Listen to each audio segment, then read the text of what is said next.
This is Coach Shaune here with C3 Coaching Strategies and Credit Sense for those of you that deal with our personal credit brain. And I'm just excited to be able to spend another day with you, just to have the opportunity to kind of talk to you. During this episode of Credit Sense, we're heading down to the last, actually we're getting ready to go into November, to the last 2 months. Can you guys believe it? Actually, the last 2 months of 2022. So just real quick question before we go any further is, how many of you have really, the resolutions that you made at the beginning of the year, or the goals that you set for yourself, how many of you have actually made some progress? Just, you can hit me up, my inbox, or just, make a little mental note. If you have not done anything, you have 2 more months to hit your goal, okay? So I'm really excited today to talk to you. I have Devon Hudson, who is a mental health advocate and educator. She's the CEO of Labels. She's actually going to join us today. And we're going to talk about money and mental health. So just with the way that the economy is going, before I bring Devon on, just give you a little segue. When we're talking about the economy and different things, most times people don't think of mental health as something that impacts them, right? But I want to assure you that this episode right here is for everybody. We're talking about soaring grocery bills. We're talking about stocks plunging 23%, the lowest that they've plunged since 1970. We're talking about the high interest rates. We're talking about fluctuating gas costs. I don't know about you guys, but it's getting more and more expensive for me to fill up my cars. And so here's the thing. We can't change what's going on, but what we can do is we can change how we think about it and what we do about it. And so that's the goal for today. The goal for today is to think about what's going on, take us into consideration, and identify our behaviors, and then identify ways to interact or to alter those behaviors in order that we have great mental health. So with that being said, I'd like to introduce to you Miss Devon Hudson. Devon, come on in and introduce yourself. Tell the people a little bit about yourself. Well, hello, guys. Am I in here? we in here. Talk a little louder so I can hear you a little bit better. Hey, people. How are you? How are you? Thank you so much, Kylie, for having me. I truly, can you hear me? Can you guys hear me? I can hear you. Okay. Well, thank you so much, Coach Shaune. I appreciate you for having me in here.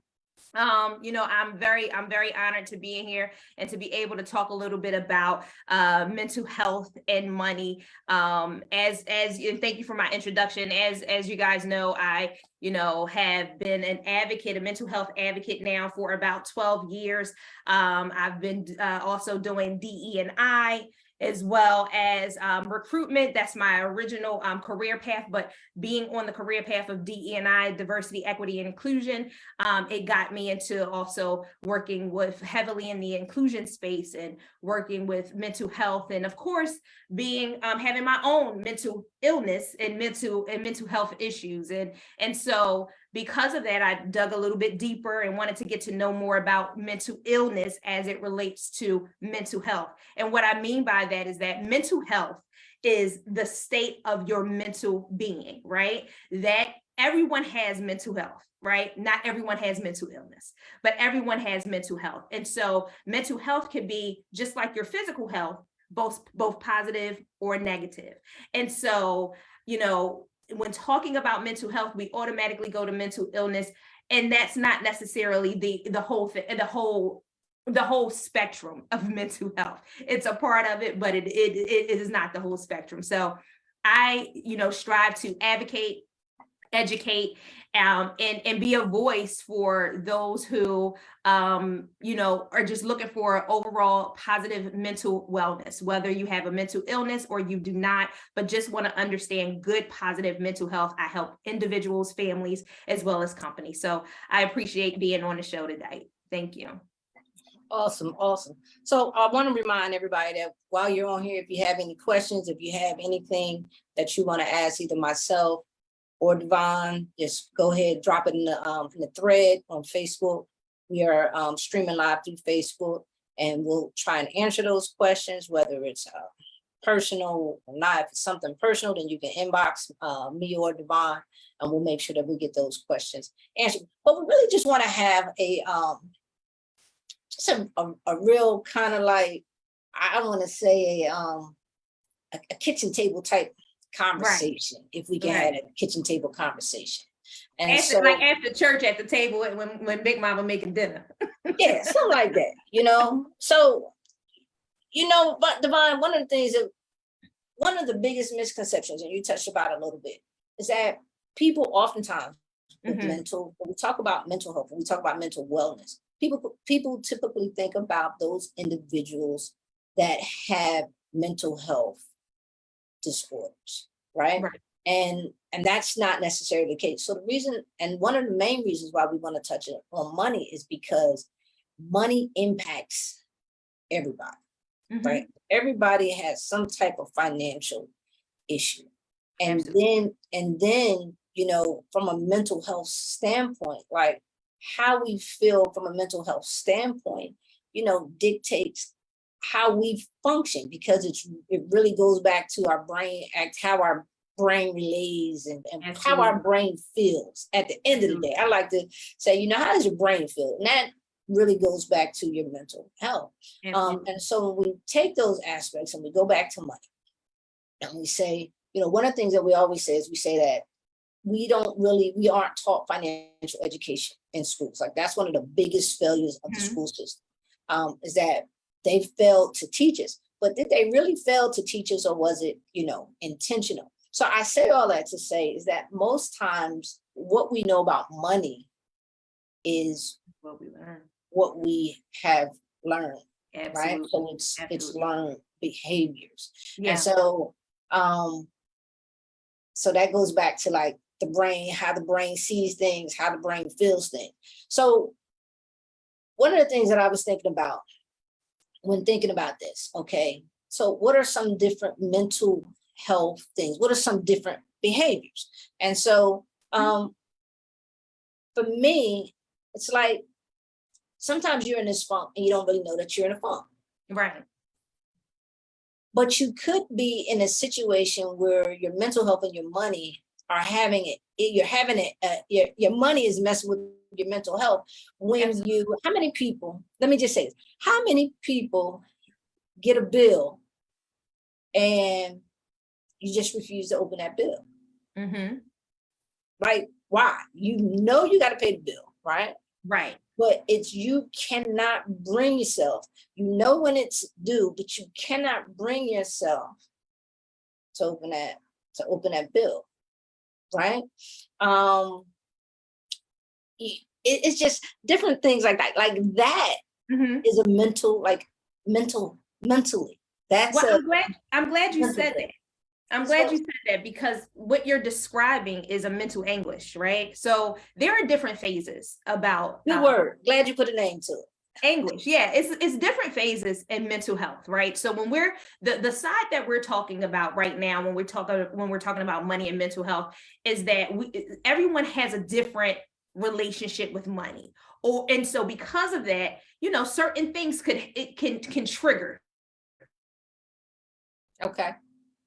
So I think you froze on me a little bit. So I'm just going to kind of go ahead here. So when we're talking about money, we're talking about learned things. We're talking about different triggers, right? We are talking about different ways in which our brain thinks about it. And so in essence, what we're doing is we're talking about our relationship. And so just like in a regular relationship, right? Because every dealing that we have with a person, whether we want to identify it or not, it's a relationship. So with that being said, when we get into having relationships and looking at our relationships, how we handle, how we interact with our finances, a lot of times we have to go back to, and I believe what Devon was getting to, is we have to go back to the different learned behaviors. Why do we do what we do, right? Why do we think what we think? What happened to us? What did we see within our childhood that made us respond or react to money in whatever manner we're responding, right? So whether that's like I indicated, you get a envelope in the mail, and rather than opening up that envelope in the mail, rather than opening up that envelope in the mail, you just choose not to open it because of the anguish and things that you have. So with that being said, sometimes it's like some people actually get a fear of what's inside that envelope, even though they already know that, okay, this is my hoodoo bill, and maybe the hoodoo bill is $68 because you got live. I don't know, but whatever. And it's a matter of opening up that bill, and then you begin to have, as Divine identified, that anguish. And we do have Divine. We had a little technical difficulty, and she's back. We have Divine back. So you can go ahead. You can talk a little bit about that anguish. I started to kind of lead them to the relationship that we have with money, and how we have a relationship with everything. And so, and with everyone, and the learned behavior, and what happened, and what was the trauma. Sometimes there's a trauma involved, sometimes there's not a trauma, but you go right ahead, because this is, So to finish up on that anguish, and I think you talked a little bit about it when I got disconnected, but to talk about the mental anguish, this is something that everyone experiences when it comes to anything that may be a little bit troubling. If it's a little bit nerve-wracking, we may have some mental anguish. That's normal, right? It doesn't necessarily mean that there's a mental illness, but that does mean that something is happening. Something is triggering and affecting you. Anxious. And so that's what we call mental anguish, right? And those things can be brought up by several different scenarios. A bill that's come up, variable that has taken place with outside of what you can control, a roof repair that you weren't expecting, things of that nature, just to give you some examples as to what causes mental anguish, right? Or stress, or things of that nature. With that being said, and we're talking about that relationship, we have to think about how we were taught how to use money, or how to handle money.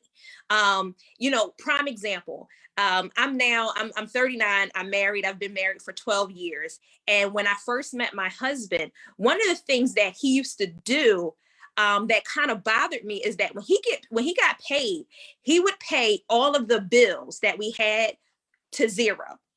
He would pay all the bills to zero, and then we wouldn't have any money. Now, normally, people wouldn't say, well, why would that bother you? He's paying all the bills. But the way I was brought up with paying bills, my grandmother was who raised me, right? She was a single parent. She was my grandmother. She had a fixed income. And so the way I saw how she paid bills was, you put a little bit on a gas bill. You put a little bit on the electric. You put a little bit on this bill, so you still have enough money to get through until the next paycheck comes.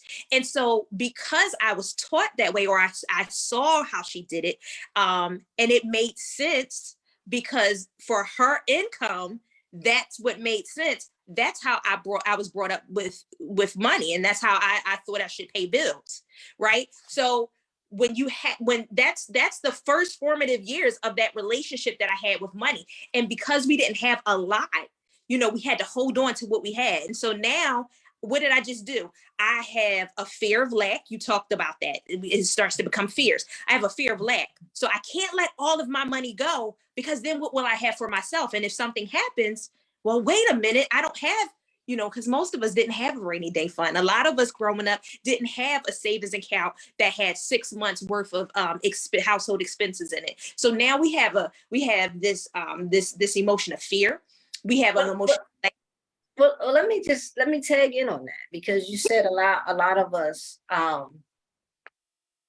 don't or didn't have it. But the reality is that, because we're talking about the mental health aspect, a lot of us still don't, because of the different experiences that we may have had, growing Very up, true. like you said. So, there's some people that have issues where they feel like family members have died young. And then it's this fear, it's this thing of saving money. Why am I saving money? Because I'm not going, my lifespan, right? So, Mhm. So I'm turning back over to you, but that's something else, talk a little bit about that aspect as well. So I think, and again, that goes back to the different ways we look at money and the different ways we have that relationship with money. You have some people that are very, very frugal, that do not want to let go. People, but either way, that don't want to let go of what they have. They might have a good bank account and it's positive, and they have 6 months worth of this and it, but for whatever reason, they are very tight with the purse string. So, and it's so much so that sometimes it begins to affect their marriages. It affects their relationships with friends and loved ones, because it's like, hey, we want to go do this. No, I don't got the money for that. Yes, you do. Yes, you do. And because we're taught, like you said, because we have this notion that I don't want to die and be broke. Are you talking about me? I just want to say, are you talking about me? Are you picking on me? Because I'm the host. Are you picking on me? Just. But you think about, I don't want to die. I don't want to leave my family members with nothing. I don't want to have a fish fry or a GoFundMe page in order to be buried, right? So we do think about that. But here's that's not necessarily a negative, right? Some of the positives on that is that, okay, you're good with your money. You have money that you could spend, but you don't live life the way you want to because you're so nervous about that. Now, that's not true for all people. And I see your eyes blinking. You still get a chance to do everything that you love and everything that you want to do. But that's where we have a balance. Some people that are frugal don't necessarily have a balance. They'll buy what they like when they want to, but other times it's like, hey, we're not getting that right now because we can't afford it. It was like, yes, we can afford it, but then sometimes it's at the expense of family and friends and even relationships. So I think that could be both a positive and a negative, but it's really about relearning. And we'll get to that, really about that relearning of how you can have that balance, because you have to learn that. Yeah. So you talked about, well, let me just back up a little bit and throw a little bit of the money aspect in it, because you talked about, people being frugal and just the different things that we learn. You have some people who have a situation where they grew up in a household and they didn't have much of anything, right? And so for them, it's, let me buy everything that I can possibly buy because I didn't have it. My shoes were passed down to me from my older sibling. So now every time I want a pair of shoes, or every time I see a pair of shoes, I'm going to buy those shoes because that's something that I wasn't afforded when I was younger. There's some people who don't have a lot of personal relationships. So money is a way in which you can actually buy relationships. And I hate to say it that way, but in our actuality, if you find yourself, it doesn't really buy relationships. It buys connections, but not necessarily. Yeah. Right. So with that, being said, I think it's very important for us to look at, why we do what we do. And I'm guilty. So, and just being a little, transparent. So, my wife got on me, the other day, and she said to me, I didn't think a whole lot about it, because it's just, I didn't think about it, and I didn't think about how it could be correlated to her. And every now and then I'll just go out and I'll grab a couple more credit cards, just because I'm that person that believes that. So here's the thing, and I'm going to give you guys a pro tip, right? In the midst of everything that's going on, I always say cash is king. So cash is very important, and credit holds conversations, right? Credit is that way of allowing you to leverage your finances, right? It's a way that you can turn your liabilities into assets. But cash is also very important. So, for me, it's like, okay, every now and then, somebody sends me this nice offer. Okay, you know what? Let me go out. I'll grab this card. And now this card exists. But to me, the way that I function is that there's a set of money here that I have that's like operating money. And then there's a set of money here that's an emergency fund. And this money is non-existent. So, there's cash and then there's credit cards that are non-existent to me. And not really understanding why, but I got these cards, didn't really think about it. And hurricane came and I said, hey, let me activate these cards. Emergency situation. And in a little time, we rebound from the hurricane. My wife says, so how come I had no idea? Mm-hmm. And didn't really think about it, just no real reason, but her thing to me was that this is what you used to do when you weren't married. Didn't really think about it. It's a learned behavior. Didn't really see it. But when I thought back by it, it was like, well, yeah, because I don't have a reason for not. It's just like, oh, got him, threw him in, didn't really mean anything. But when you're married or when you're in relationship, and I said relationships, how you move through those relationships are very important. Your relationships are very important. Your marital relationships, your family relationships, your relationships, with your money. Mm-hmm. And so, yes, it's important to have those things, but I shared all that to say with you is there's certain learned behaviors, and that's a learned behavior that I got, from my father. Always have emergency. Right. And then not thinking, it's like, oh, so that did impact me, because it ends up my whole mental wellness, because the quote, happy wife, happy life. And my wife was not happy. So my life was not in balance. Right. But simple. I've been two separate things that I want to touch on, right? So what you said was that you had an emergency fund. It wasn't as if you were attempting to keep it, right? You weren't attempting to hide it or anything like that. You got it, you did it because you knew, hey, an emergency might come up, and then hey, an emergency came up, right? You have that type where it's, hey, I'm just looking out for the family. I'm just making money moves so I can ensure that we have what we need. And it slipped my mind to tell my wife. That's one thing. And that is a learned behavior, but it wasn't that you were being deceitful, right? I think that when it becomes a major problem is when you stash money. There are some people out there that stash money and it becomes hoarding, where they hide it from their family and from their loved ones and their wives and their husbands because they're afraid of having somebody take it from them. And I think that goes back to what you said in the beginning when you were younger, and you were telling the story, and it sounded like my husband's story almost, because he was, he had all the hand-me-downs, he didn't get what he was supposed to get, or they didn't have enough. And so now that he's older, he does what you do. When he goes to buy something, he's going to buy every single color, all the sizes. He's going to do that. Down to the littlest things, such as going food shopping. Hey, babe, I need some Simply lemonade. Okay, I'm going to bring you back 4 of them. Well, no, because we don't have that much refrigerator room, but I don't want you to run out. It's okay. If we do, I'll go get some more.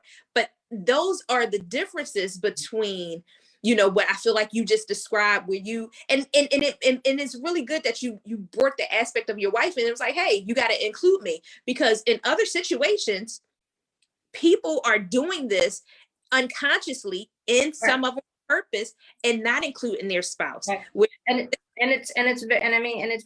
very important, and it's something I had to take ownership of. It was like, ooh, wow. Like you like one. that. I would, like, because bad wife award, you missed this one. It was a slip, but it wasn't intentional. Where you have other people where they are definitely like anybody. But the main thing about bringing it up is because like I said, we talk about just that the little nuances that we have. Like, how many people homes do you go to and their mail is just like it's stacked up on a ledge or the kitchen, That used to be me. and it's all bills. It's like this fear of opening the bill, but yet you know the bill and you make the money, right? Yeah. But you're nervous about what it's going to be. You're nervous about how is that going to impact the rest of your week? How is that at what you were planning on doing this weekend? But once you got this bill and it just changed everything. Or even more granular than that, some people are in a situation currently right now where it's like, I'm making life decisions at the pump. I'm making life decisions at the grocery store. So if I can't even afford to pay for my groceries, I really don't have the capacity mentally to open this bill that's saying that I'm either past due or it's coming up or, whatever the case may be. And so how do you begin to cope with that? And how do you begin to unlearn those things? And I think when we talk about mental health and money, going back to what we discussed about some of these childhood examples that we had, when I got older, I had to relearn my relationship with money. I had to create a new relationship with money. I had to get to know it differently than my grandmama knew it.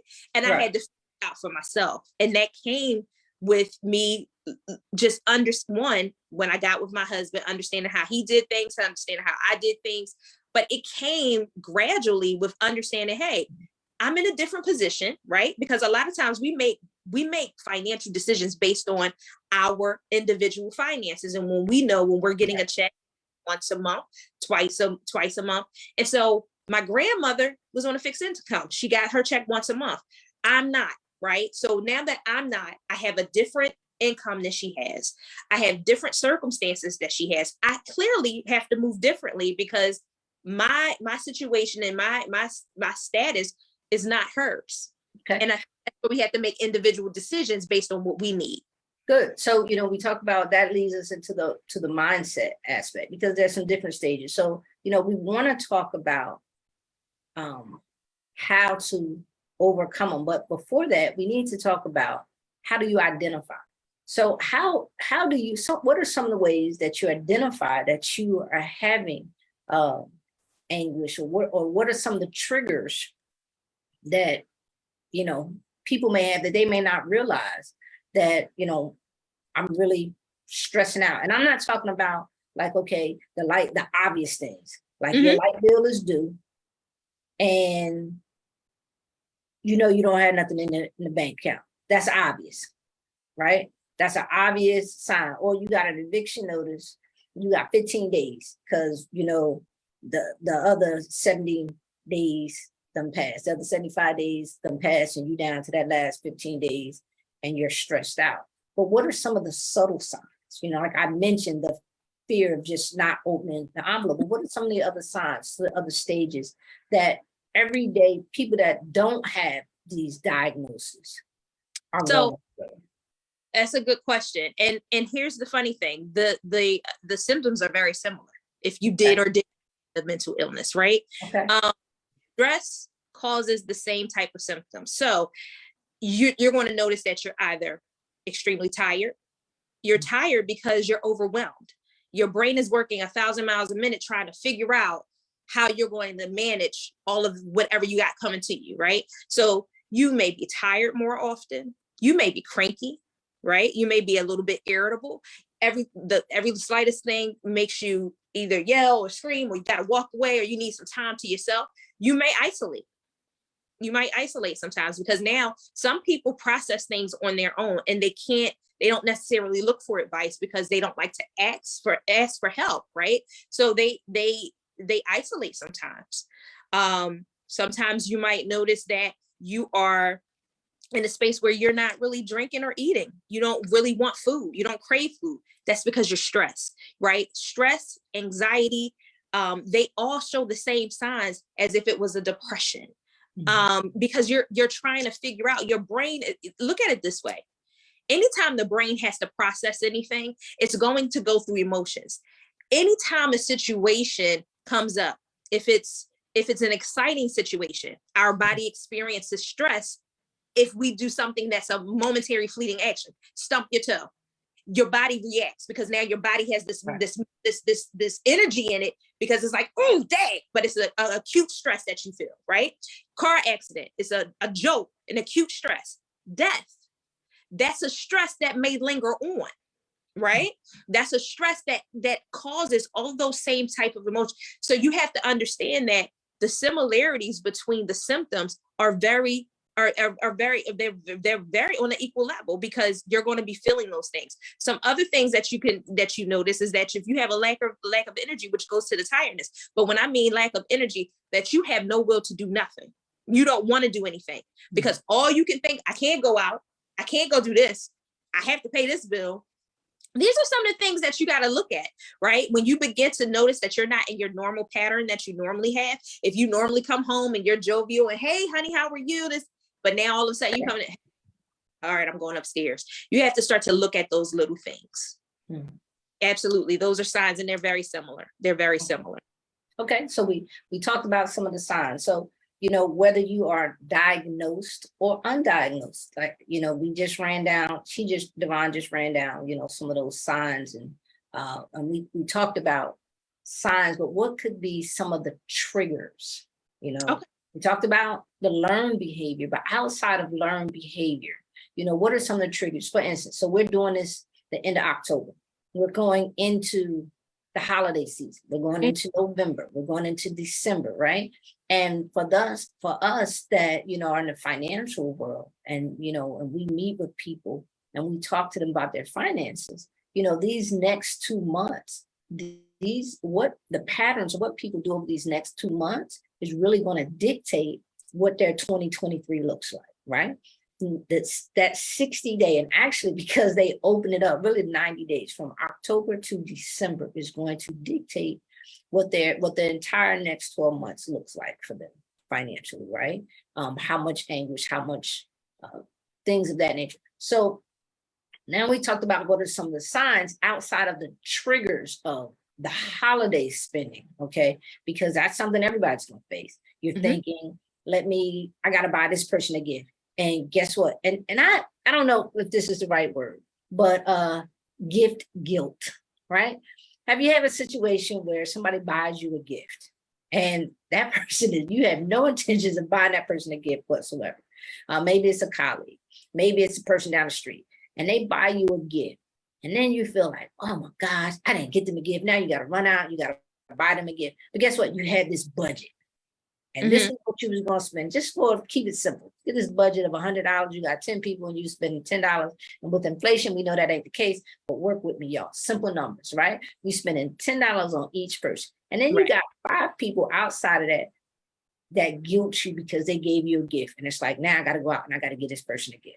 So now that's an additional $50 that was not in your budget that you have to pull from somewhere. It's kind of like if you watch the episode, HGTV episode of Love It or List It, right? Hillary always comes in and it's like, something is wrong and this got to be fixed. And where are we going to get the money from? I got to pull it from here.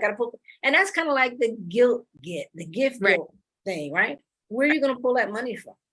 And so you begin doing these different things.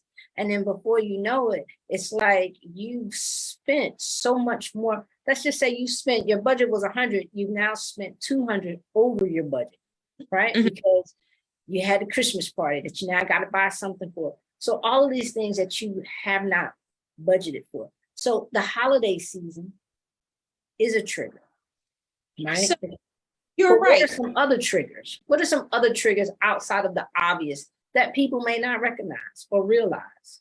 Okay. So the first thing I want to say is that you keep mentioning a budget. That's cute. That's very important. That's cute because not everyone has a budget, right? And why is it cute though? That is cute because let me tell you why it's cute. Because you financial coaches, I'm gonna come at y'all, you financial coaches. You financial coaches, they be like, oh yeah, because your budget this, and blah, blah, blah. Everybody don't have a budget, right? But everybody should have a budget. I mean, that's up to the person. That's up to interpretation. You probably should. but everyone doesn't have a budget. So therefore, oftentimes you don't even realize you are in a bad state until it actually happens because you never planned for it and you didn't budget it, right? So, right. You didn't have that budget, because the budget is the plan. It's like taking a road trip. There's a starting point and then there's an ending point. And when you're taking a road trip, you know where you're going. So are you going from New York to Miami? Because if you are, you need to know how you're gonna go there. How you gonna get there? You're just gonna take, you may say I'm gonna take 95 all the way down, but wherever you're sitting at in New York, you got to know how to get to 95. And then when you get to Miami and you're on 95, you got to know where to get off on 95. So you need a plan. And so that budget. I agree. I agree. But it's the plan. I definitely want to acknowledge that everyone doesn't have a budget, but I agree that we do need a budget.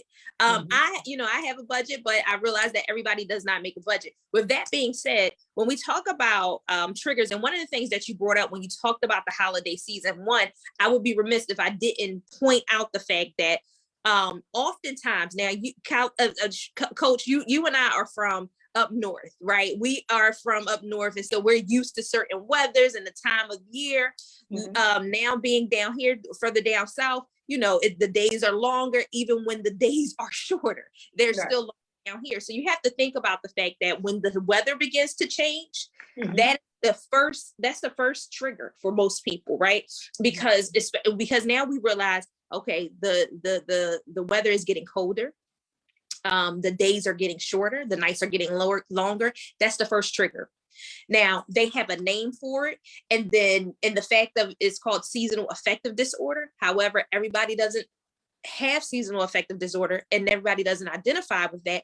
But our bodies, just on a regular basis, if you have normal mental health, if you have positive mental health or negative mental health, your body is reacting to the change of season because of the weather, because of the time. So that's the first trigger. And people need to be aware of that. And when people start to say, I don't know why all of a sudden I'm so tired. I don't know why all of a sudden I'm so moody. If the weather has changed recently, that's why. And I want you to take notice to that, because that's a thing. So that is one of the triggers for sure. And because that particular trigger leads up to the fact that, oh my God, Thanksgiving is on the way. I have to travel. That's another trigger. Thinking about the fact that you might have to travel. You might have to go somewhere, and you might can't afford to go somewhere, or you might not want to go somewhere, right? You might not just, here's the other thing. There's a lot of people who, not to interrupt you, but we just got out of a pandemic. So we have a lot of people who are dealing with the fear of travel, and they don't even realize that they are afraid of traveling or being around people. Absolutely. It's a big fear, especially now for the airlines. You no longer have to wear masks. We're down here, so we've been used to not wearing masks for a while, but that is a big fear for some folks. So you have this right off the bat, right? And then, obviously, when it comes to spending time with people and having to do, and you talked about the holidays, but outside of that, this is a time of year where everyone is going to start spending time together. Again, like you said, that fear of travel, but that fear around being around people. COVID did create a whole new list of fears that people didn't even realize that they had. They had a fear of being around people. They had a fear of being alone. They had people didn't realize that these were things that were coming up and that were triggering them, or that were making them anxious, right? Right, exactly. And also understand now, this time, again, this time of the year, you now have sales, and you feel like, some people feel like, oh my God, I got to get it now. That goes back to that budget. And even when it's not, even if you're not Christmas shopping or going back to that budget. Yes. Yeah. Because here's the thing, not everybody celebrates Christmas. We understand that. Not everybody celebrates the holidays. However, the sales don't stop. And so when you begin to go out into the malls and you're like, oh my God, I could buy all of these for $50. That's how you start to rack up. And now that's another trigger.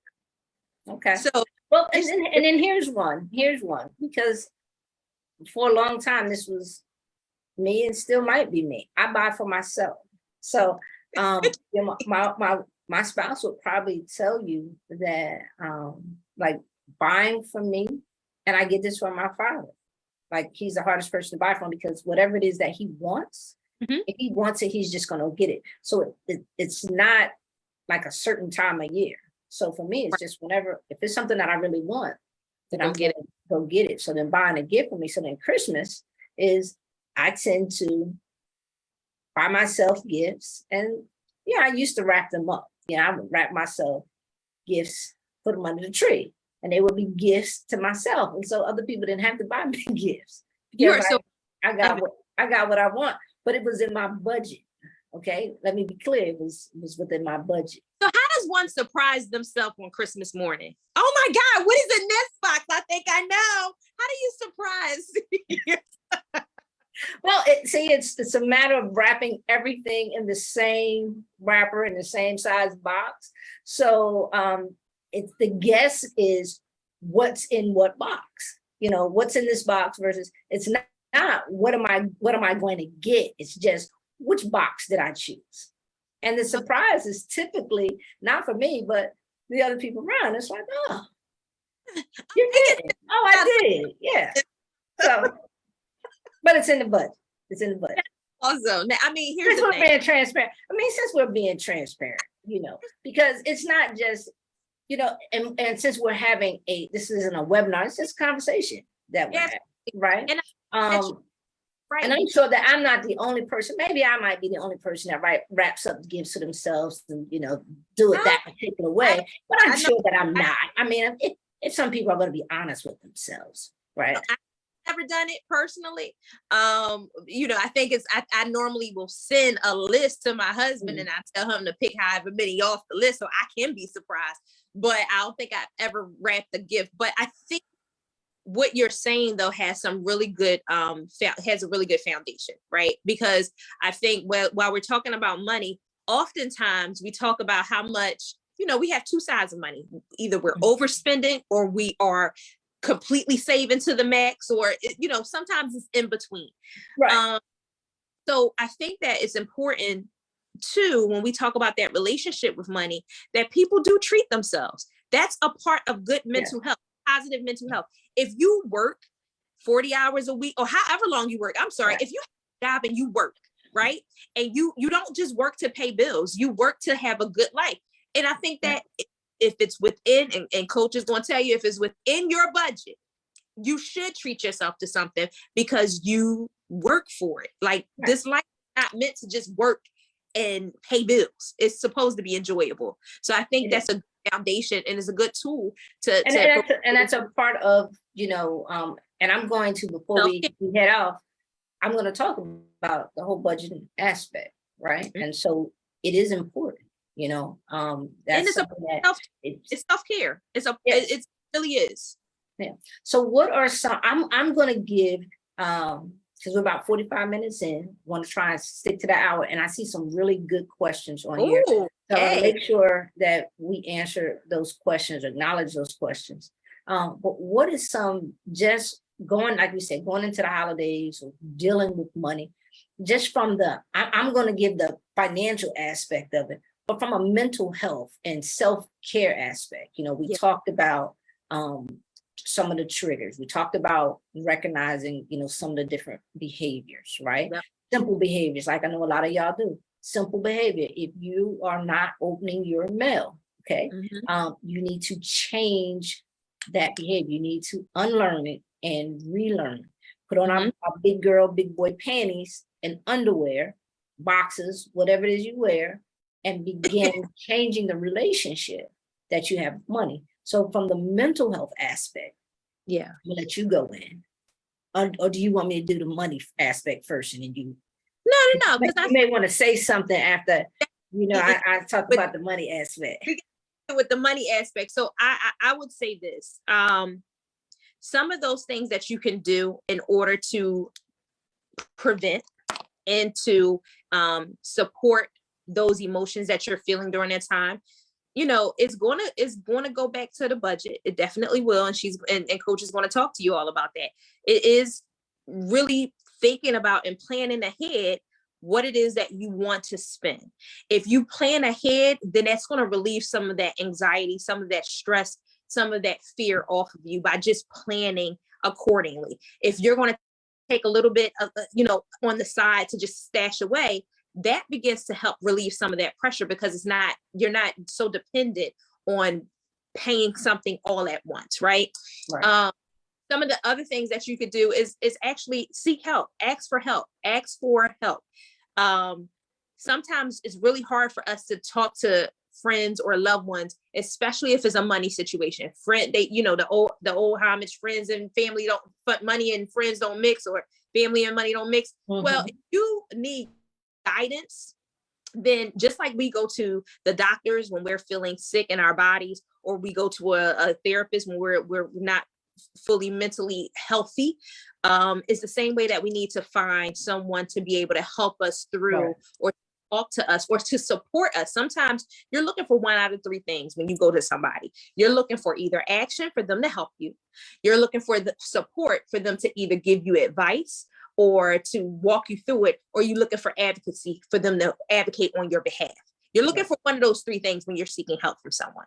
So, you have to identify, okay, who can I go to? Who can I trust with this information? I don't have great financial habits. I want to plan for these next 90 days. Who can I talk to that won't ridicule me? So be careful about who you speak with, because you want to make sure that you're talking to somebody wisdom and not judge you, because then all that's going to do is just make it worse, right? Absolutely. That's the other thing. So the budget, talk to somebody, find some support, and seek help. And then the main thing is definitely this: do not feel pressured to have to fit in because there's this box going on, the holiday box, and everybody is doing something. Everybody's going somewhere, they're spending something, or they're at the mall. One of the things you said, Coach, earlier about guilt. Mm-hmm. I don't get it. Okay. And I know that a lot of people probably do, but you will release yourself of so much anxiousness and anxiety and stress if you release yourself from having gift guilt. Mm-hmm. Hey, make your calls this month. Hey guys, I'm not going to be doing Christmas this year. I decided that I'm going to send love this year, and it's okay. So those are three quick little things that you can do to begin to relieve some of the stress, and it's within your control. You cannot relieve stress, and you cannot stop. You cannot aid yourself if you're trying to do something that's not in your control. Your bills are going to be there, right? You just have to think of a good way of how you can now call and get on a payment plan, right? Call and get on a payment plan if you have to. That will ease your mental health. Why? Because I've had to do it. Hey, can I get into the 30th? Whoo, child, I feel so much better. All right, let's go get something to eat. That was bad. That's bad money habits, but it's a real life scenario. But well, you're not talking about money. I'm talking about money. You're talking about feeling good. But these things can really help your mental health. But then too, also, when we talked about those symptoms that we had, that we're seeing, take time out for yourself. Go take a walk. Go spend some time to yourself. Go meditate, or whatever, whoever it is that you believe in. Take a moment to talk to them. Again, there are little things that you can do. Write in your journal. Write out a plan for what you want to do for the next couple of days, right? It doesn't have to even be financial. It could just be, hey, this is what I want to see and how I want to feel for the next couple of days. Talk to your therapist. For those who may have, let me pull that back. For those of you who have a therapist, it doesn't matter if you have mental illness or not. If you have a therapist, which most people should, I believe everybody should have a therapist that they can check in with every now and again, because if you're the loudest voice in your own head, you're always going to be right. Check in with your therapist. Say that one more time.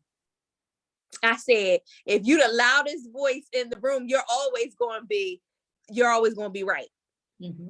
You need to have a therapist. You need to have somebody you can bounce ideas off of and talk about your emotions. And they actually give you, it's different from having family members and friends talk to you. Your therapist is going to wrap all that stuff up that you just threw up on their floor, meaning like you just verbally just threw up to them. They're going to help you wrap all of that stuff up in the bow, and then they're going to send you home with some solid supports and solid resources that you can learn how to implement. So those are some of the things that I think you could do absolutely during this time to support yourself and to support, to make sure that you're mentally available for your family and friends. Because when you get to this point and you're so anxious and overwhelmed, you miss the best part of life, and that's the fellowship.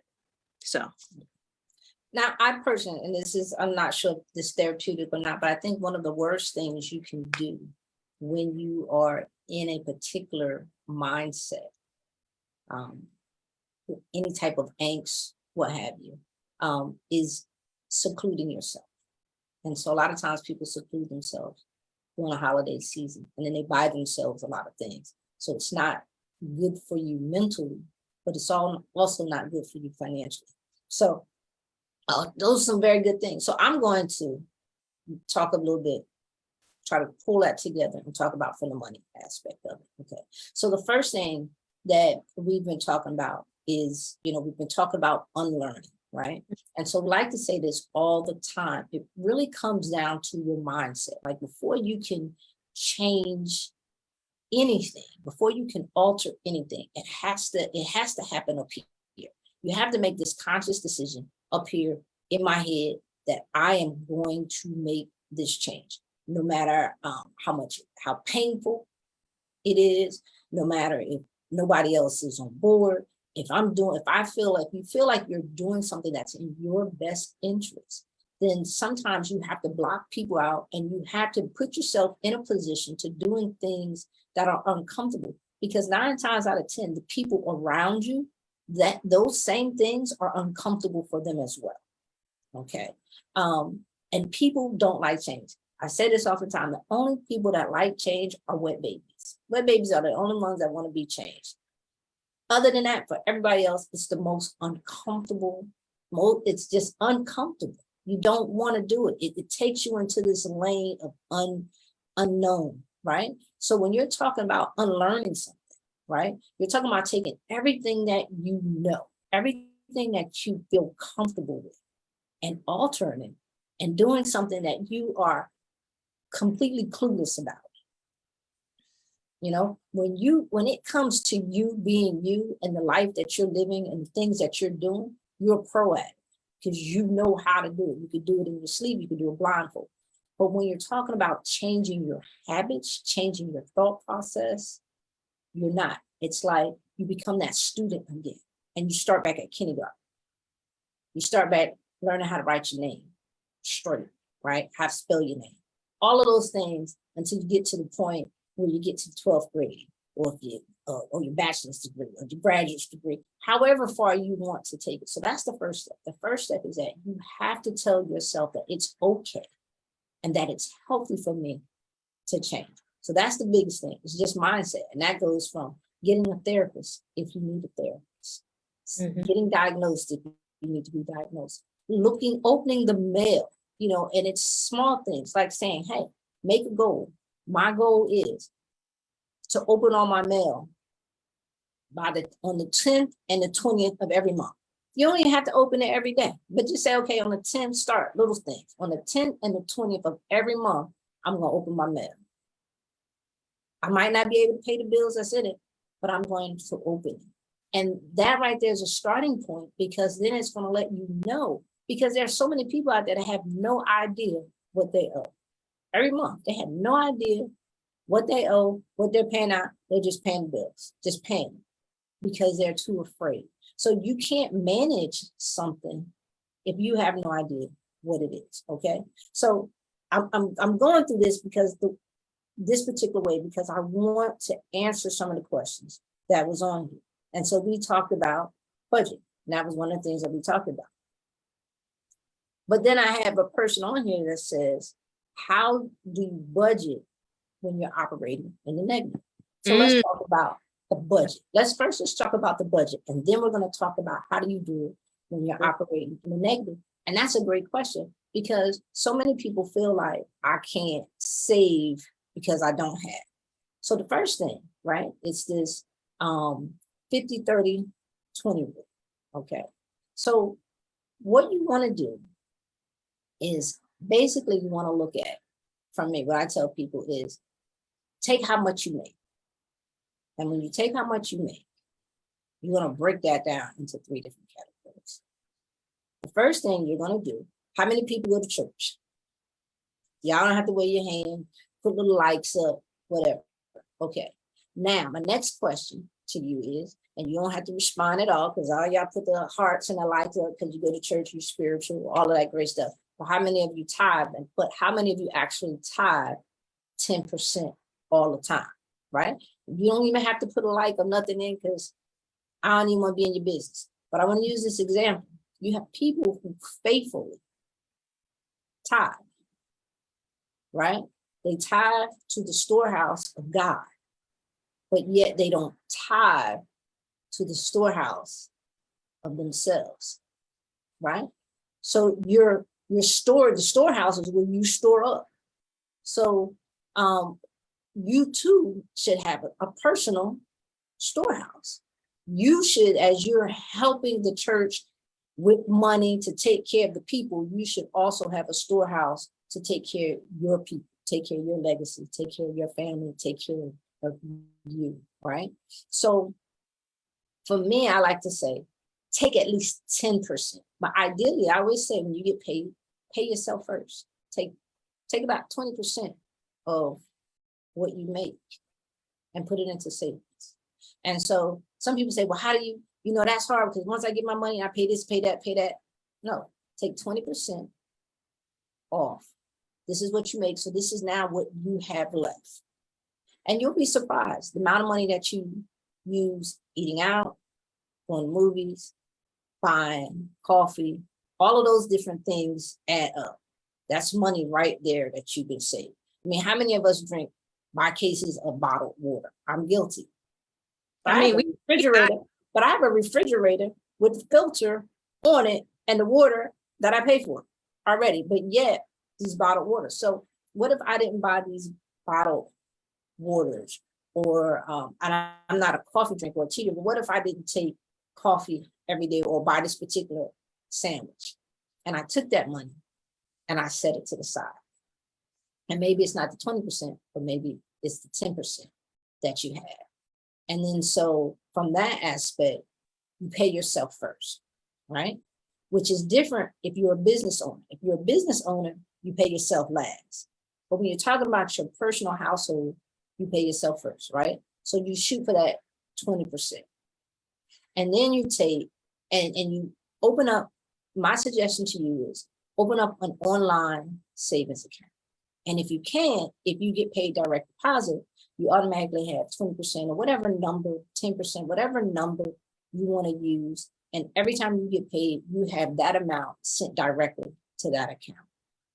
And then you take the debit card or the credit card and you put it away, right? So that you're not pulling from it. So now what you have is you have money building up in this account that you, when you go to look into your accounts or you pulling from the ATM, it's not showing a balance. It's kind of like it's not there until you need it. So that's an easy way of generating a savings account for people who are disciplined to not touch it, right? And then with the other money, the other 50% you want to take, right? So if you're getting paid twice a month, you want to take 50% and you want to split your bills out and say, okay, what do I have to pay? You know, with this portion, you want to take 50% of that and you want to pay off those bills. You want to make sure you're paying your car notes. You want to pay, or I call it your operational, okay? You want to make sure you're paying your car note, your mortgage, your rent, your life insurance, folks. That's an operational expense, okay? Your life insurance. You want to make sure you're paying your life insurance, your electricity bills. All of those different things are operational. And then that other 30%, that's when you want to get into your credit, your revolving credit, you know, some of those installment loans that you have. That's that other 30%. So then you want to look at that and say, okay, now I have this 50% is going towards my operation. Or if you need to, then you bump it up to 60%. And then you take the 20% for your revolving credit. And that revolving credit are the things that a lot of times, if you do it the standard way where you're writing it outside of your bank account, right? I get paid, I'm writing it outside of my bank account. Or if you're doing it the new way, where I'm paying everything on my credit card because I'm getting the reward points. And then at the end of the month, I'm paying my credit card off through my bank account. That's one way of doing it. But if you're not doing it that way and you're looking to set up a budget, then that's how you want to set it out. You want to try and do the 50, 30, 20. That's typically my rule, because then it becomes easier. Because with your revolving accounts, you may not, your 30% may be lower. Your minimum payment may be lower than that 30%, but if you set it out for 30%, now you're paying more than the minimum, which means you're cutting back on the interest that they're charging you, which means that you're saving money over the long term. So once again, it goes back to our mindset and how are we thinking about this, right? How are we looking at what we're spending, what we have to pay out every month, and how are we getting it to benefit us? So that's one of the ways when you're talking about savings. And like I said, the easiest way is to pay yourself first and get this savings account. Now, to answer the question, the person has said, how do I save when I already don't make enough? Well, unfortunately, first thing you're going to have to do is you're going to have to sit down and you're going to have to establish a column. And this is with everybody. When I said budget, you need to set a column down and do expenses and write down everything that you pay out that month. Have 2 columns under expenses. Do a must pay and then an optional pay under expenses. Now, optional pay are going to be things like DirecTV, cable, streaming service, those types of things, right? Those are going to be some optional.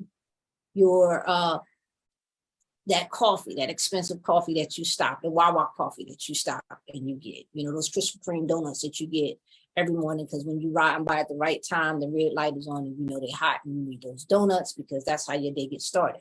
All of those have to go in your expense because it's money that you're actually spending, and you want to be able to say, and you want to be able to know exactly what you're spending. This is a way in which you are being honest and truthful with yourself. Because if you're not going to be honest and truthful with yourself, you're not really going to be able to make a change, and you might as well not do it. And when you look at it, I guarantee you, when you look at your expenses, you're going to be like, wow, I'm spending X, Y, and Z a month. You're spending money that you don't even know that you're spending. So then you have to look at ways of what can I cut back in order to save? And then you might not be in a position right away to save, but you still want to say, okay, what is some of this fat that I can begin trimming back? So now I'm not going in the hole every month. So every month I'm going into the next month. So how do I just hitting zero at the end of the month? And then the next month starts a new month and I'm not carrying over any debt. So that right there is a win. You may be thinking like, it's the little things. You got to think of the little things. Like, that's a win. If you're carrying over $200 debt every month and you get it down to you're carrying over $50 debt every month, guess what? That's a win. So you got to take your wins, right? And begin to build on those wins and go from there. And then figure out, okay, how can I skim this? And then the other thing is, you may have to figure out, how do I add additional income to that? For some people, that may be creating a business and hiring your kids. And guess what? If you have a business and you hire your kids, you can pay your kids based on the 2022 schedule, $12,950 a year. That's tax-free. So that's an additional $12,950 in your account that you're already spending for your kids. And all you got to do is pay them and take that money and spend that money on them. And then you don't even have to file that for taxes, simply because you started a business. So that's another way.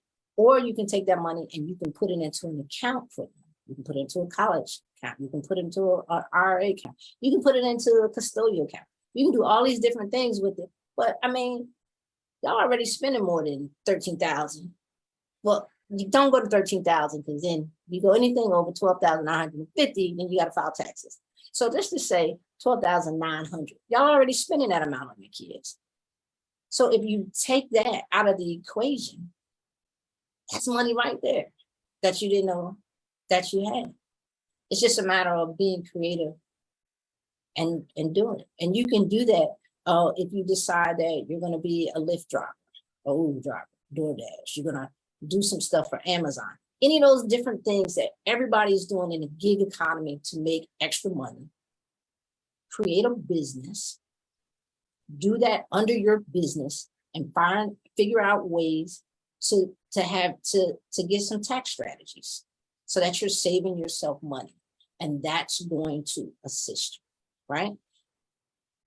So that's my main thing. To the person that says, how do you create a budget when you don't make enough? You do it the same way. If you can't pay yourself first, that's okay. But you start figuring out where the fat is. What's my expenses? What's my income? And then you begin balancing out. And if you need to, you can simply give me a call, drop me a DM, whatever. And, I'd be more than happy to, send you over something to help you begin to figure that out. Okay. Did I explain that in such a way that made sense, Devon?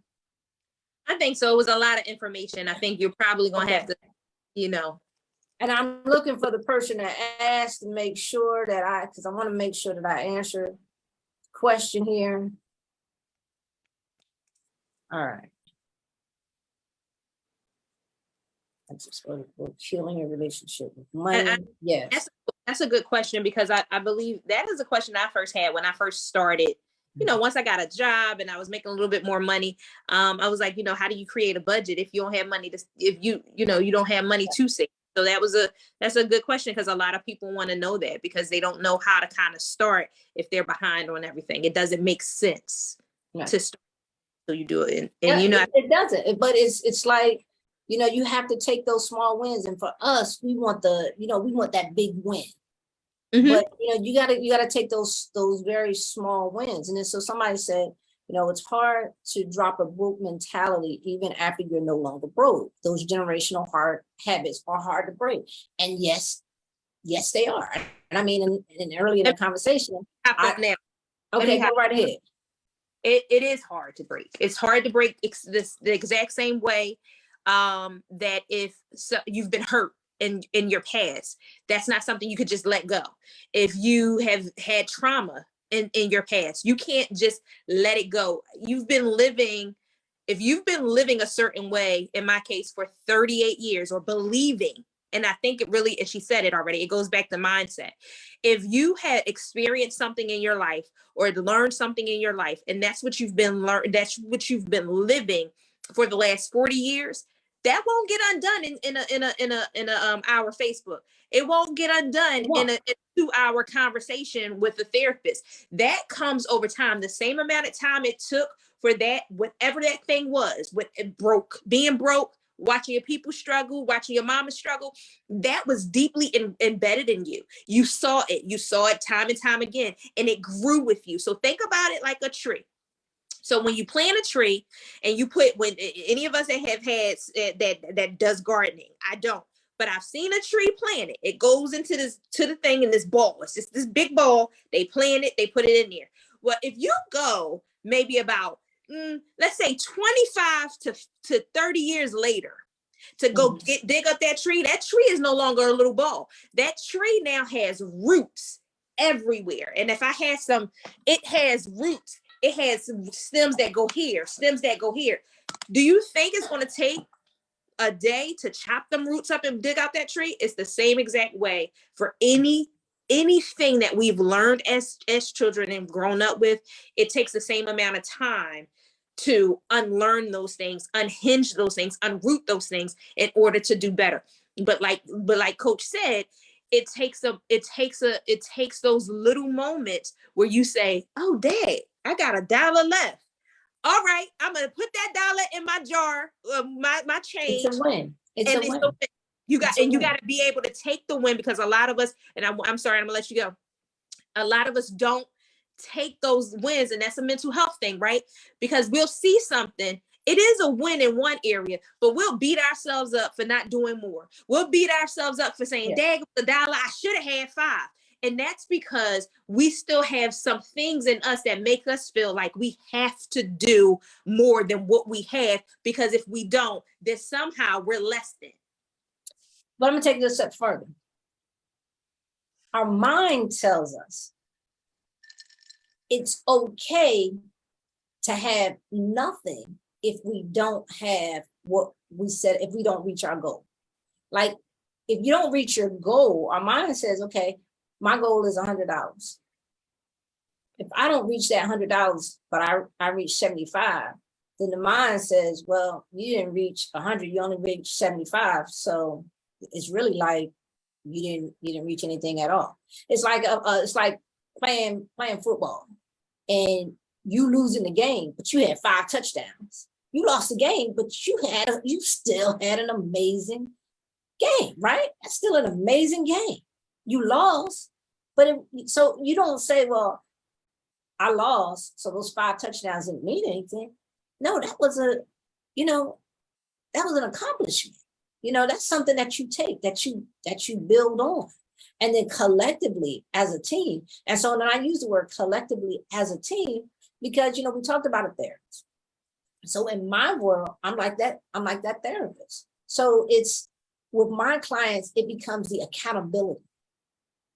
It's having someone to hold you accountable is important. It's like going to the gym. And if you go to the gym by yourself, it's hard because, well, I'm supposed to do 3 reps. You know what? I don't feel like I'm going to do 1 rep today. Or I'm just going to stop going. Well, that's me. So you know what? I had to go out and get myself a coach. Let me get myself a trainer because, yep, I can find a whole lot of reasons not to. But now that person, yeah, I see. I looked on your thing. Yeah, you haven't been to the only time you've been to the gym was when I was there. But what's going on? And then for me, it comes down to money. Well, I'm paying for it. So then I need to make sure that I'm doing it because that's my relationship with money. I don't want to waste my money. And so that accountability aspect becomes so important. And even like I said, the situation where I mentioned, my big faux pas with my wife, it comes back to the accountability. She can't hold me accountable for something that she doesn't know about. And I can't hold her accountable for something that she doesn't know about. And we both have our different types of relationship with money. But because we're in a relationship, we then have to bring our relationship together and we have to operate in such a way where we're moving this train forward together. And that doesn't mean, and I'm saying this for married couples, that doesn't mean that you're always going to be on the same track. And sometimes you got one car on this track and one car on this track, and then you got to get to the point where you're hitched together and you're moving forward in the same direction. But there's so many people from a marriage standpoint that it's hard talking about finances because of that learned behavior. We have so many different learned behaviors that in relationships, our relationship with money is something that we don't talk about, we don't deal with financially. Like we can't have those conversations. Like it's hard. And so I'm going to give you another tip for those of you that are married who cannot have those financial conversations. What you do, you go on dates, right? So you go on a date, go on a financial date. Leave your house. Go out to eat, go to a park. Don't go to a movie, but go somewhere, go out on a date where you're not in your home, somewhere in public, where you can have a private conversation. I know you're saying, how do you have a private conversation in public? Y'all do it all the time. Go out and have a conversation, and it puts you in a different space. And then you're able to have these conversations that you might not feel comfortable having in home. And you're going to be less likely to argue. You're going to be more likely to hear each other out because guess what? You're in public. That's for some of y'all. Some of y'all don't care, and y'all, it's happening anyway. It's going down. But for those of you that do care, that's a great way to talk about finances in a relationship.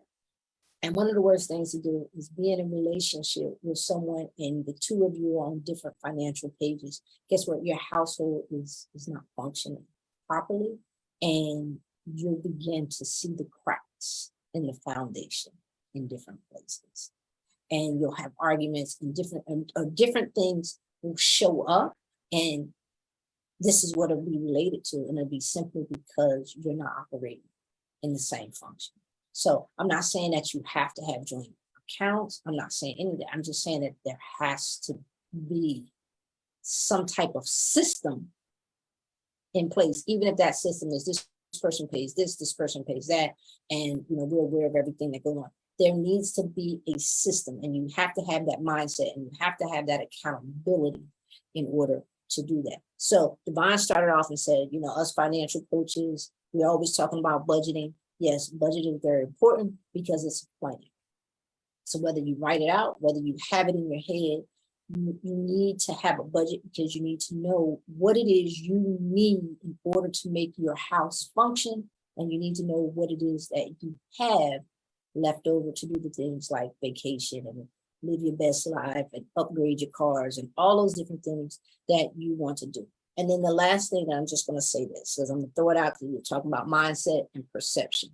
So one of the things, because this deals with the mental aspect of it, Devon, we have a lot of people that go out and buy things well above their means that they can't afford, right? And it's a way of making them feel good. But then we also have people who want to live a better their best financial life. Let's just call it their best financial life. But they're afraid to do it because it's the things that they want in life are associated with wealth. And so in their head, it doesn't matter, that they may be making six figures at this point in their life. And I think somebody said it on the thread is, that mentality, when you're making more, you're still living as if you don't, because your head, you haven't gotten it. One of the things, so you guys know I have a Benz, right? Because if you've been following me, you saw it last year when I bought two. So I'm throwing it out there, right? So it ceased to amaze me that people are like, oh my God, I have so much money. We make so much because we own these Benzes. But then I see people that drive BMWs. And they're like in awe because we have these Benz. And I say to myself, you're driving a BMW. You do know if you're driving a BMW, you can afford a Benz, right? And the answer to that is no. But why don't you know?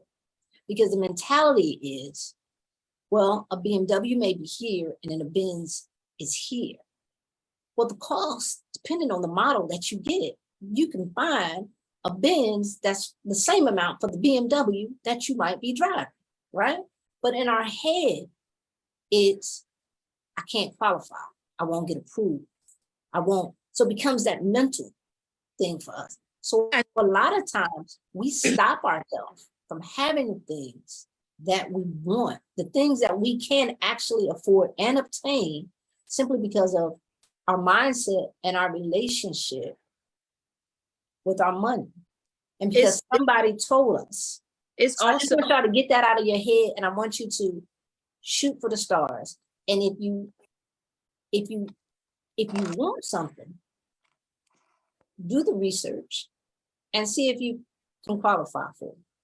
But here's the thing, Khalid, there's also a side of that we fail to look at too.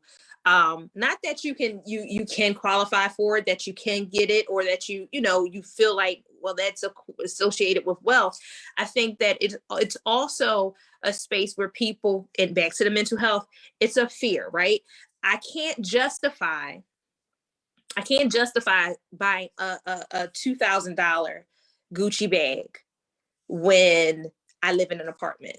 I can't justify paying a car note that's $500 and some odd dollars when I don't have a job that will support certain things. So some people, and I was one of them for sure. I for a long time in my mind, I'm not going to buy. I had a designer bag when I was younger, because for me the finance piece wasn't as prevalent, right? So when I got my first little job and I'm really making some money, I was making $16 an hour. I thought I was doing something. I went and got me a fanny pack.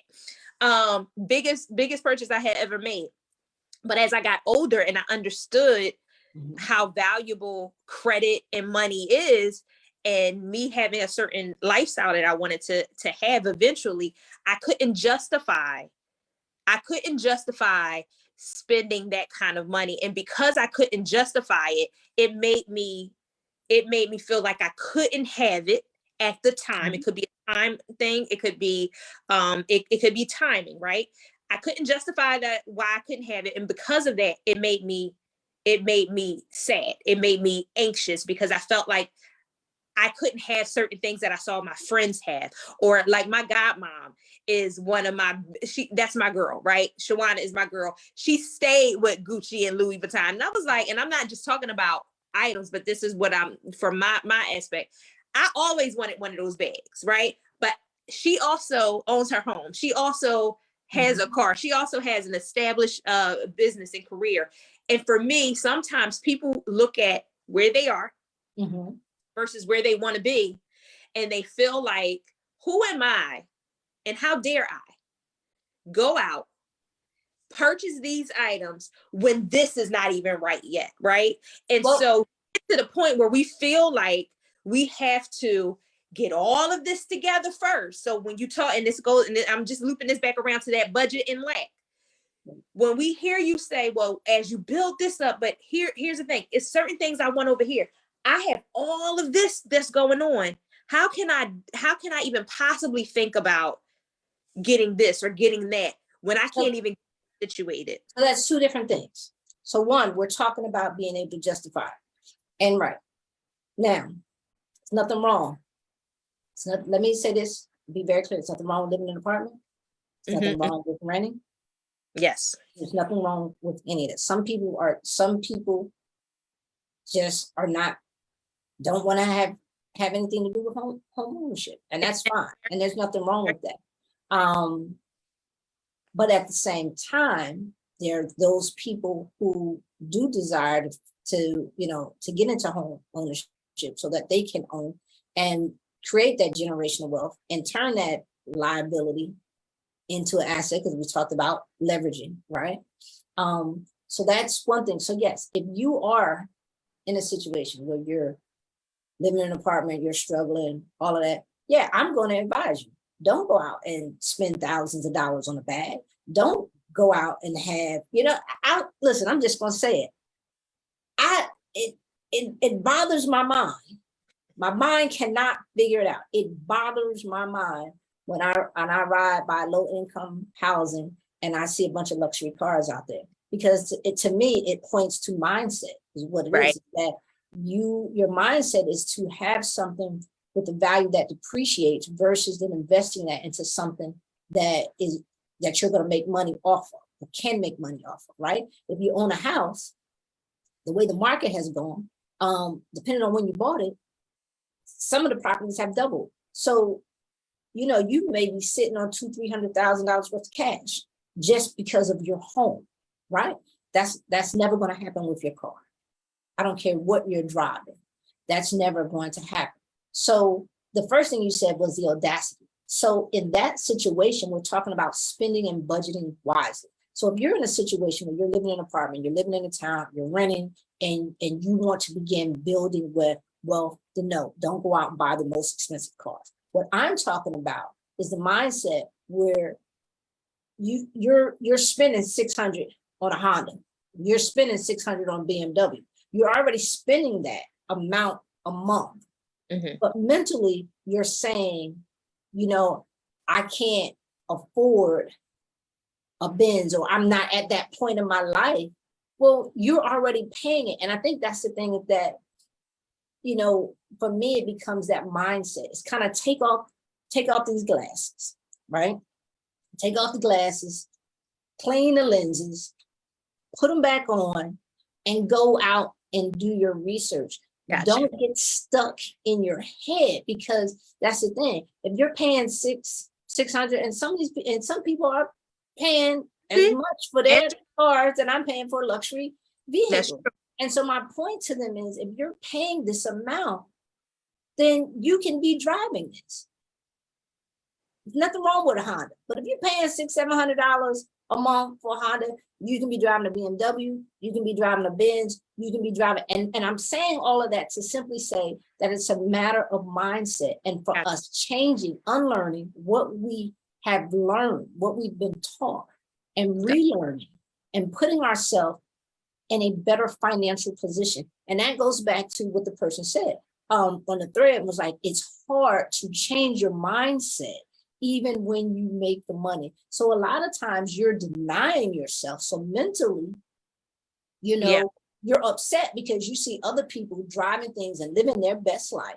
And you could be living your best life, but you're not, simply because of the relationship or the past relationship that you had. And to be honest, you're paying for a Benz, a BMW, an Audi, a Lexus. You're paying for it anyway. And guess what, guys? Because I'm the sexy credit guru, I'm going to just say it. If your credit is sexy, your interest rate is going to be lower. And guess what? You're going to be paying less than that anyway. True. It's just a way of doing it. So I think I answered most of the questions. I know we are we about 90 minutes in. And so I don't really want to take up a whole lot more time, but I think that this was a great topic. I hope that, everybody that has been on has gained some very valuable insight. We've been both very transparent. I don't know, Devon, if you want to have any lasting, words that you want to leave people, tell people about your upcoming book that you have coming out, tell them about what Labeled is and how to get in touch with you. Absolutely. So you guys can hit me up on my social media platforms. We have Labeled Company. It's on IG. And then I'm Devon Hudson on Facebook. And we also have the website up, Labeled, which is a mental health and wellness lifestyle brand. We help, like I said, families, individuals, and companies help their loved ones cope with mental illness, right? And to help them understand what their loved one is going through, or what you might be going through. But we are overall mental health and wellness. So it's not just mental illness. So you can check us out at www.labeledco.com. And there you'll have all the information you need, even in a way to get in touch with me if need be. One of the things I will leave you guys with, as we do approach the holiday season, and I mentioned it earlier on about the seasonal affective disorder, and the lights getting shorter, the days getting longer. I'm sorry, the nights are getting longer, days are getting shorter. Just take the time to just really check in with yourself. We talked about it a little bit earlier about some of those signs and symptoms. And now that we're in October and things are changing and the weather's changing, it's 55 here in Riverview. So, now that we're talking about that, I just want you to make sure you take a mental check-in with yourself. If you're not feeling the best, make sure you take a moment, take a break, whatever that is. If you need to take time from work, you can do that. If you need to take a break from a relationship or friends or family, do what you need to do for you, and understand that everyone cannot advise you on that, because everyone doesn't go through whatever it is that you go through, whether it's a mental illness issue or whether it's just anxiety or stress because of the season. You don't have to have a mental illness in order to experience those emotions and those symptoms of being sad or anxious. So we're still people. We all still have to live this life, and we're going to go through certain things. So, if you need help with understanding how to cope, if you need help with trying to find resources or providers, reach out to us at www.labeledco.com, and we will be more than happy to help you figure those things out. You don't have to go at it alone. So, Labeled is where you can be unapologetically you. So feel free to reach us up and hit us up. All right, and Devon, we're going to have you make sure that we put your information actually in the thread on the Facebook as well, so that you can find the information if you want to reach out. Just want to, reiterate, like Devon said, as we're going into this season, it's okay to need help. It's okay to say, I don't know, I don't understand. And so whether it's me, whether it's someone else, just make sure that if you're in a situation and you can't figure out how to begin to manage your money, manage your credit, manage your finances, and your goal, you say, you know what, 2022 is almost over, but 2023, I really want to get things right. I want to make sure that I'm leaving a great financial legacy for those that are going to be left on this earth when I leave this earth. Whether it's making sure that you have somebody explaining to you life insurance, cash value life insurance. how to manage your money, it's okay. Just make sure, no matter who it is, whether it's me or someone else, make sure that you are talking to someone, or that you can identify someone that is not going to judge you. Okay, because the last thing that you need when you're trying to help yourself or change your mindset is to have someone judging you. You want someone that's going to help you, someone that's going to hold you accountable, and someone that's going to help you get to the next level. And that's with any relationship, guys. And that's what we've been talking about today. Essentially, we've been talking about relationships, and there's healthy relationships and there's unhealthy relationships. So hopefully our goal here today was helping you take or realize your unhealthy habits and unhealthy relationship that you have with money, and alter that into something that's healthy. All right. So listen, I'm Coach Shaune. This is all about common sense, y'all. Common sense, CENTS. It's all about money. And hopefully we gave you guys enough change and enough gems, and we just hope that you don't spend it all in one place. So until the next time, thank you for joining us. We'll make sure that we leave that thread. Devon, once again, thanks for coming on. We have to do this again. I plan on the podcast with the Black Baptist Bipolar podcast is coming out soon, and Coach Shaune, Black Baptist and Bipolar. All right, Baptist and Bipolar, and we're going to have Coach Shaune on there with us as well. So we'll be having a conversation soon. All right, guys. Well, until the next time, make sure that you are intentional about everything that you do. And with that, have a great evening.